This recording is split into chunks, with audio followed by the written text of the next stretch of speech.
చూపిద్దాం. Paper boats తయారు చేసే విధానం. ఇప్పుడు ఒక పేపర్ని తీసుకొని ఇలాంటి పేపర్ని 4 ఫోల్డ్స్ చేసి ఎక్సెస్గా ఉండే వేస్ట్ని కొంచెం ఇలా ఫోల్డ్ చేసి కట్ చేద్దాం. కట్ చేసిన తర్వాత ఇలా తీసేసుకొని సపరేట్ చేసి ఇలా 1 అండ్ రిమైనింగ్ 3 ఇలా ఫోల్డ్ చేసి ఇలా అంటే మనకి పేపర్ బోటు రెడీ అయిపోతుంది. ఇంతే, సింపుల్. ఇంకొక విధానం చూద్దాం మనం. ఇప్పుడు ఇలా పెట్టి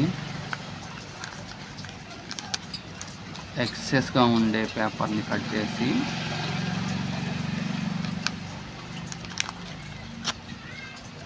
ఇప్పుడు మనం కత్తి పొడవ చేద్దాం. చైల్డ్హుడ్ మెమరీస్ అన్నమాట.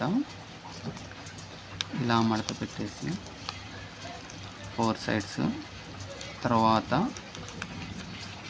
ఇలా లోపలికి ఇన్సర్ట్ చేస్తామన్నమాట.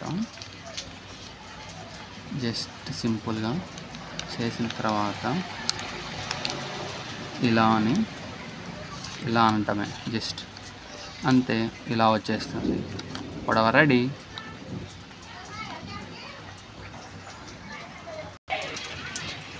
మాకు రెయిన్ ఎఫెక్ట్ వల్ల బాగా స్టోర్ అయిపోయింది వాటరు, డ్రైనేజ్ కూడా బయటకు వచ్చేసి. సో ఇప్పుడు ఆ వాటర్లో ఈ పేపర్ బోట్స్ వేద్దాం.